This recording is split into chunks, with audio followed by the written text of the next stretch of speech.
अपर शिक्षकगण हैं, सभी का इस कार्यक्रम में स्वागत है, अभिनंदन है।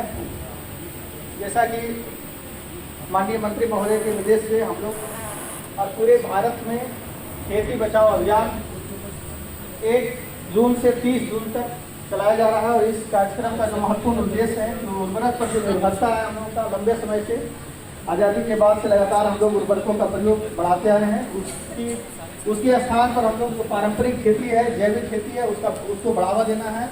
और इसी कड़ी में यह कार्यक्रम जिले के 336 ग्राम पंचायतों में, सभी 24 प्रखंडों में और साथ ही जिला स्तर पर इस प्रकार की कार्यशाला के माध्यम से किसानों के बीच में व्यापक प्रचार प्रसार किया जा रहा है, जिसके माध्यम से किसानों के बीच में जो पारंपरिक खेती है और उसको सुदृढ़ करने के लिए हम लोग लगातार प्रयासरत हैं। सर को अवगत कराना है कि जैविक खेती को बढ़ावा देने के उद्देश्य से कुल 3 प्रकार की योजनाएं केंद्र एवं राज्य सरकार के स्तर से क्रियान्वित की जा रही है जिले में। उसमें जो महत्वपूर्ण योजना है प्राकृतिक खेती मिशन योजना, जिले में कुल 15 प्रखंडों में और गया जिले के विभिन्न क्षेत्रों से आए किसान भाइयों और बहनों, खेत बचाओ अभियान एक बहुत ही महत्वपूर्ण अभियान है जो 1 जून से 30 जून तक अभी चल रहा है।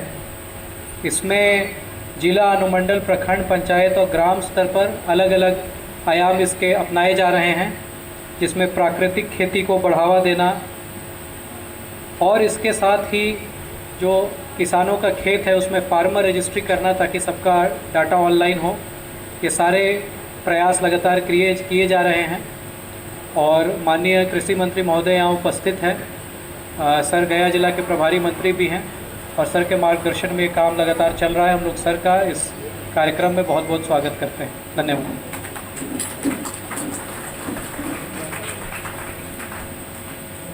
धन्यवाद जिला पदाधिकारी महोदय। हमारे बीच माननीय विधायक वजीरगंज हैं, अब उनसे अनुरोध है कि वो हम लोगों के बीच अपनी बात रखने की कृपा करेंगे। सरकार के लोकप्रिय कृषि मंत्री विजय सिन्हा जी, हम सबों के बीच में गया के डीएम साहब और जिला के सारे कृषि विभाग के पदाधिकारीगण और सामने बैठे हुए मानपुर मंडल के किसान भाइयों, माताएं, बहनें, नौजवान दोस्तों एवं मीडिया के सारे परिवार के गण, आज खेत बचाओ अभियान में हम लोग शामिल हुए हैं।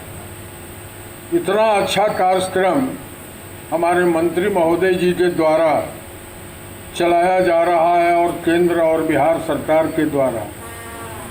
खेत बचाओ के मतलब होता है, अभी शिविर में मंत्री महोदय बोल चुके थे कि हम लोग के खाद छोड़ के और जो जैविक खाद है उस पर भरोसा करना चाहिए और भोजन करने के लिए उस तरह के फसल हम लोग को उपजाना चाहिए।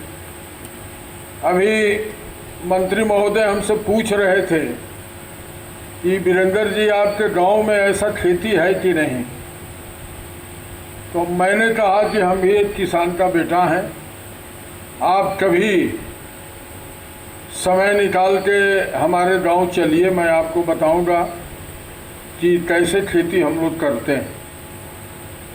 तो देखिए, अब सरकार के द्वारा इतना बड़ा सपोर्ट मिल रहा है कि जिससे हम लोग का खेती आसान हो गया।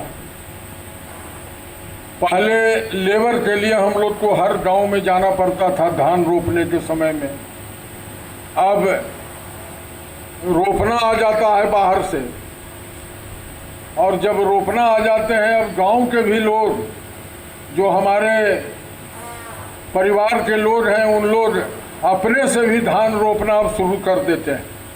पहले 40 बीघा यदि धान रोपाता था तो 40 मन मोरी बुनना पड़ता था, हम लोग बुनते थे। अब 40 बीघा रोपने के लिए 40 मन मोरी की आवश्यकता नहीं है। अब 40-50 किलो 100 किलो मुश्किल से बहुत कम में ही हम लोग खेती कर लेते हैं और बहुत ज़्यादा फसल होता है। और सरकार के द्वारा इतना ग्रामीण क्षेत्र में शहर से ज़्यादा कम नहीं ग्रामीण क्षेत्र में बिजली मुहैया कराया जा रहा है कि जिससे हम लोग का खेती सरल हो गया है। और अभी मैंने बोला था हर खेत पर, किसानों के खेत पर दीनदयाल ज्योति योजना, मुख्यमंत्री विद्युत योजना, सारा योजना जा रहा है। धीरे धीरे सब खेत पर पहुंच जाएगा। इससे क्या होगा कि हम लोग किसान का खेती बहुत आसान होते जा रहा है। ट्रैक्टर का समय आ गया, धान काटने वाला मशीन आ गया है। इसलिए सब लोग हम लोग जितना हो सके कृषि का उत्पादन करें और खेत को हम लोग बचावे के काम करें। एक चीज़ हमारे पूर्वज कहते थे कि खेत खरीदने का मोल नहीं है, खेत बनाने का मोल है। यदि आपके पास 5 बीघा खेत है और 5 बीघा खेत को यदि आप चटलाबंदी कर दिए हैं, उसमें बोझ लगा दिए हैं, तो एक आपका फार्म हाउस हो गया और वहाँ हर प्रकार के हर सीजन में आप खेती कर सकते हैं, पेड़ पौधा भी फलदार ले आ सकते हैं। इसलिए खेती पर ज़्यादा ध्यान हम लोग को देते हुए और भूमि को बचाना है। और भूमि कैसे बचेगा? खाद ज़्यादा न दे के हम लोग जो घर में खाद होता है, जो हम लोग गाय पोसते हैं, भैंस पोसते हैं, उसका गोबर और उसका खाद दे के हम लोग यदि खेती करते हैं तो शरीर के लिए भी फायदा होगा और आगे भी हम लोग को फायदा मिलेगा। इन्हीं शब्दों के साथ मैं अपना वाणी समाप्त करता हूँ। जय हिंद, जय भारत।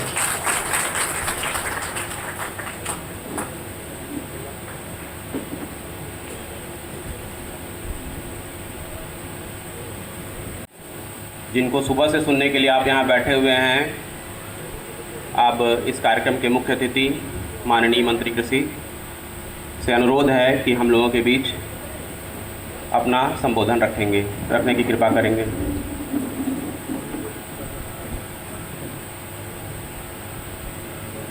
आज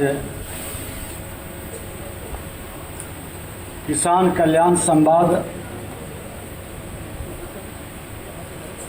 सह खेत बचाओ अभियान में उपस्थित वजीरगंज के माननीय लोकप्रिय विधायक वीरेंद्र सिंह जी, गया जी के जिलाधिकारी शशांक सुभाष सोनकर जी, जदयू के जिलाध्यक्ष अजय कुशवाहा जी, गया जी के एडीएम पंकज जी, जिला कृषि पदाधिकारी संजीव कुमार जी, भाजपा के वरिष्ठ नेता मुकेश जी, भोला जी, रूपेश जी, संजीत जी, संतोष जी, अवध बिहारी चौधरी जी, धनंजय जी, जदयू के वरिष्ठ नेता, सम्मानित मंच, यहाँ उपस्थित सभी किसान बंधुओं, प्रेस मीडिया के बंधुओं,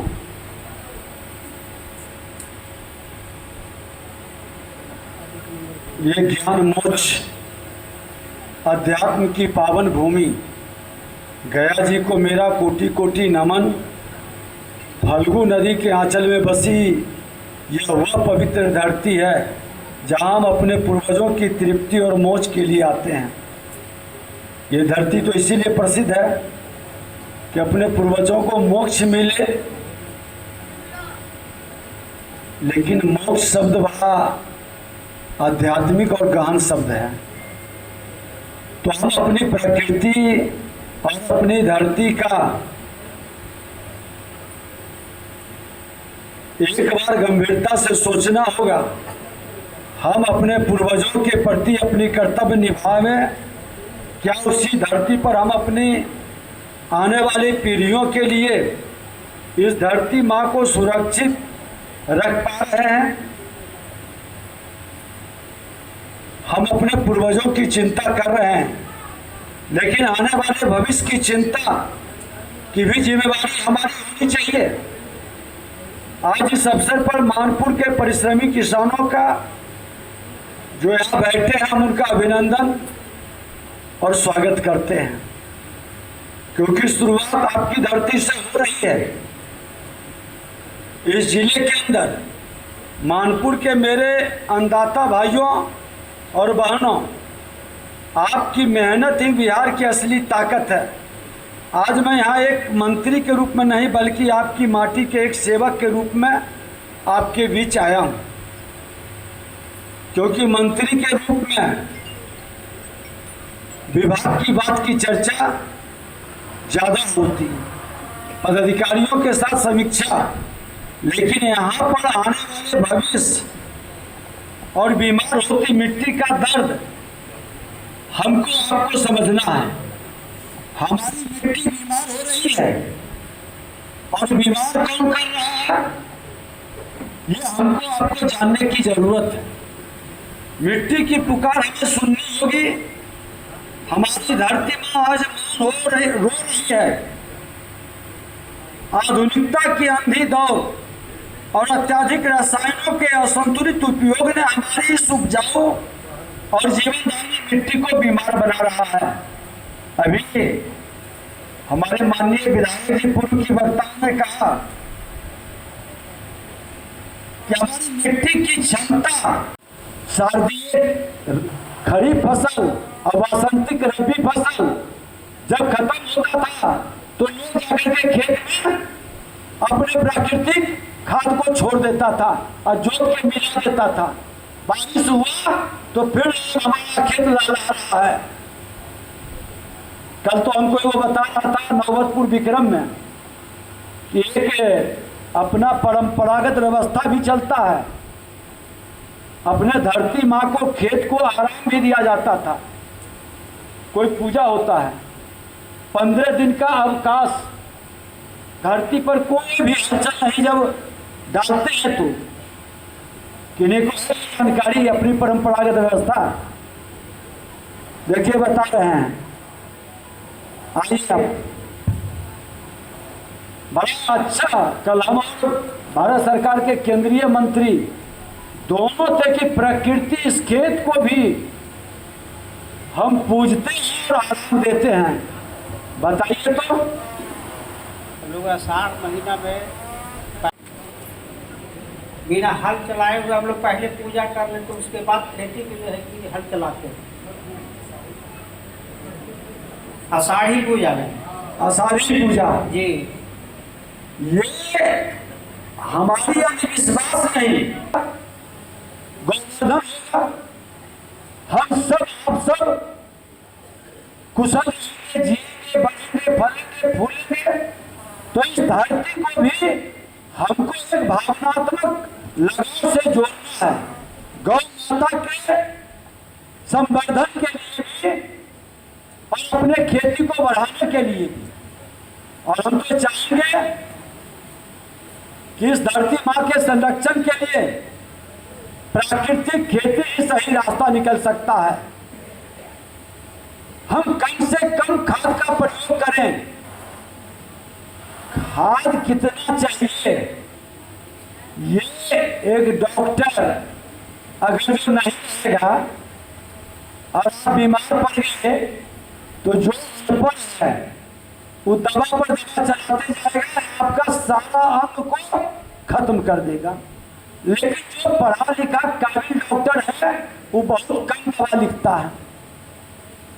कौन सी बीमारी इसके लिए क्या उपयुक्त है वही दवा लिखता है, लेकिन वो कब लिखता है जब आपकी जांच करा लेता है। जांच कराता है ना, तो खेत की क्या बीमारी है, उसमें क्या कमी है, हम जब इसका जांच कराएंगे तब ना पता चलेगा कि हमारे खेत में क्या कमी है। और मिट्टी की जांच बताएगा कि कौन सा खाद आपके खेत में चाहिए, फसल में कौन सी दवा चाहिए।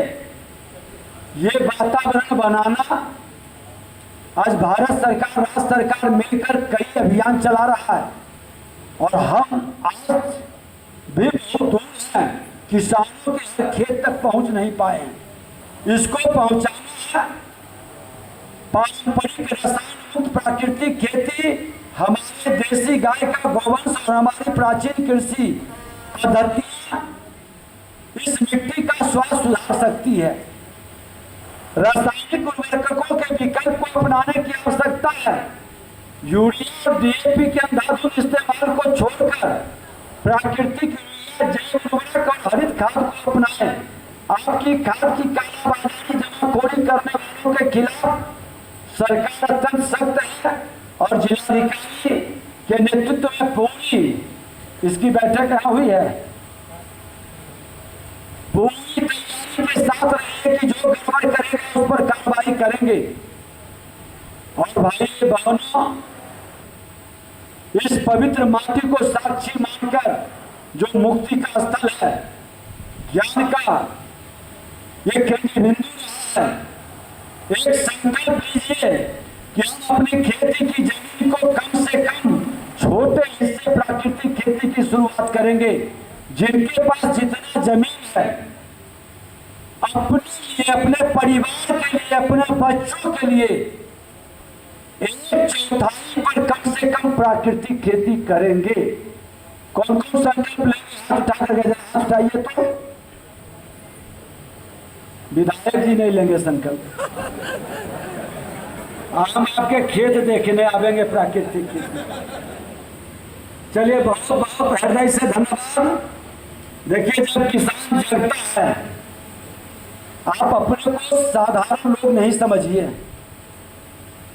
कितने भी बड़े पद पर कोई बैठ जाए, कितनी विद्वता हासिल कर ले, लेकिन सबसे बड़ा कर्मयोगी कोई है तो वह किसान है।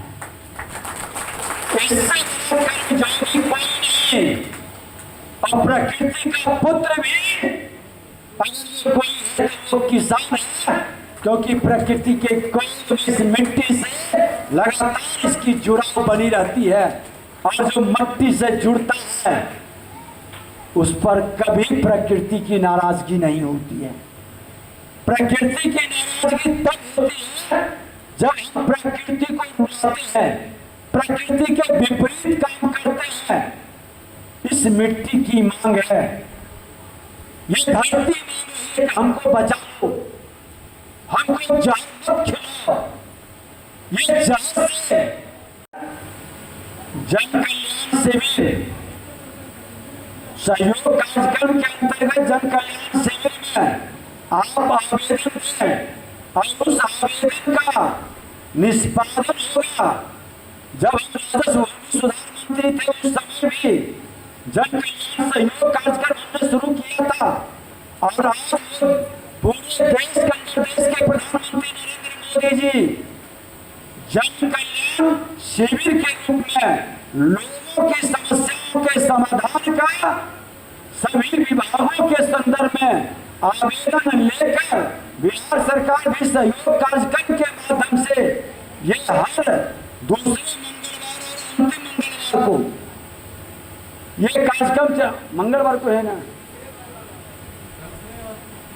दूसरे और चौथे मंगलवार को ये सहयोग कार्यक्रम चलता है। उसका आवेदन का 1 महीने के अंदर समाधान होना है। नहीं करेगा तो कार्रवाई होगी। मैं तो से धन्यवाद और बधाई देता हूँ देश के प्रधानमंत्री और बिहार के मुख्यमंत्री जी को कि जो कार्यक्रम राजस्व भूमि सुधार विभाग में शुरुआत हुई थी, आज यह कार्यक्रम सभी विभाग में लागू है और जनता की समस्या का समाधान करेगा। ये एक बेहतर बिहार, बेहतर भारत बनाएगा। विकसित बिहार, विकसित भारत के लिए हमको समस्या मुक्त समाज चाहिए। समाज के समस्याओं का समाधान चाहिए और ये समाधान ही पूरी तरह से हमारी चिंता को खत्म कर सामाजिक सौहार्द बढ़ाएगा। जमीनी विवाद का अच्छा पर जितने बैठे हैं, ठीक है कि परिमार्जन आपका नहीं हुआ है, जो बाप दादा के नाम से आपके नाम से नहीं चढ़ा है। कितने आवेदन दिए हैं उस शिविर में बताइए। 500 लोग बैठे हैं और 10 लोग हाथ उठा रहे हैं, कैसे होगा? ये 10 लोग आवेदन दीजिएगा, कितने लोगों का जमीनी विवाद है? हाथ उठाइए तो वाह, मतलब जमीनी विवाद 50%। आवेदन देते हैं 10 लोग, मतलब 5%। कैसे होगा? ये दूसरे मंगलवार, चौथे मंगलवार को ये कार्यक्रम चल रहा है। जन कल्याण शिविर सहयोग कार्यक्रम के तहत आप उसमें आवेदन दीजिए। उसका मॉनिटरिंग जिलाधिकारी के स्तर पर और राज्य सरकार के स्तर पर इस सारी समस्याओं का समाधान का तैयारी चल रहा है और आपके प्रभारी मंत्री के नाते हम भी इसका मॉनिटरिंग करेंगे। पहले तो 1 महीना 2 महीना इनके स्तर से होगा, जब हम बैठक करेंगे उसके पहले इसके संदर्भ में भी पूरी समीक्षा और जानकारी करेंगे। ठीक है, तो आप सब नए शुभकामनाओं के साथ, नए उत्साह के साथ खेत बचाओ अभियान में जो लोग नहीं आए हैं पास पड़ोस को इस बात को बताएंगे, समझाएंगे और प्राकृतिक खेती की ओर हम बढ़ेंगे। अपना एग्री एस्टेट फार्मर आईडी बनाएंगे और सरकार फार्मर आईडी बन जाएगा तो कोई वंचित नहीं करेगा। आपको कितना खाद चाहिए, कितना बीज चाहिए, कितना पेस्टिसाइड चाहिए, क्या अनुदान मिलना चाहिए, आपके पासों के हिसाब से आपके पास जाएगा। अब तो डायरेक्ट बेनिफिट अकाउंट में पैसा जाता है, ये आपके हित में है, इसलिए इसको करिए। बहुत बहुत धन्यवाद। भारत माता की।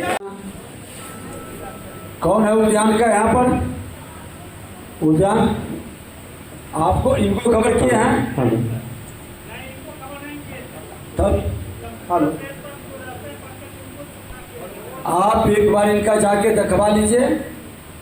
जो भी टोल फ्री नंबर है और जो भी किसान को जरूरत है, हमको ऑफिस में बैठने के बजाय उनकी समस्या के समाधान के लिए खेत पर जाना है।